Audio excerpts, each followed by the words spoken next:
MB news की election campaign में खुशामदीद। Election campaign के हवाले से साबिक वजीर दाखिला चौधरी निसार अली ने अपना जलसा आम से खिताब करते हुए कहा है कि किसी की उंगली पकड़कर इक्तदार में आने की बजाय अवामी ताकत पे इक्तदार में आना चाहता हूँ। अवाम की ताकत मेरे साथ है, मुझे किसी सहारे की जरूरत नहीं। मेरे मुखालिफिन का सियासी किरदार सबके सामने है, जिन्होंने इक्तदार के हसूल के लिए हर दरवाजा खटखटाया, जबकि मैंने हमेशा असूलों की सियासत को परवान चढ़ाया और अवामी मुफादात को मुकद्दम ठहराया। मेरा दाखिल और किरदार शफाफ है, जिस पर करप्शन का एक धब्बा तक नहीं। मैंने अपने दौरे इक़्तिदार में 35 अरब से जायद के मंसूबे मुकम्मल कराए। इलाके भर में सड़कों और पुलों के जाल मेरी अवाम दोस्त पॉलिसियों का मजहर है। इलाके भर में बुनियादी सहूलियात की फराहमी को यकीनी बनाया।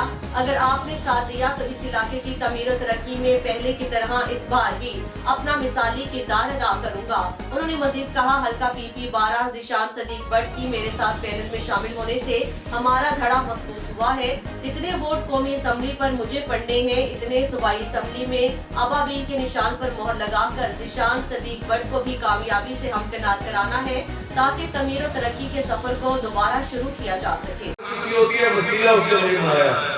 हाई स्कूल गैस, मेरा सबसे पहले मैंने आगे मेरा को गैस की, हमारे मुखालिफिन बड़े वादे करते रहे। एक और गांव है जहाँ हमने गैस की, पर मैंने कहा कि मैं क्यों, ये लोगों को पता है कि सड़कें कितनी बनी, हाई स्कूल कितने बने, बिजली कौन से गांव में इजाफी आई,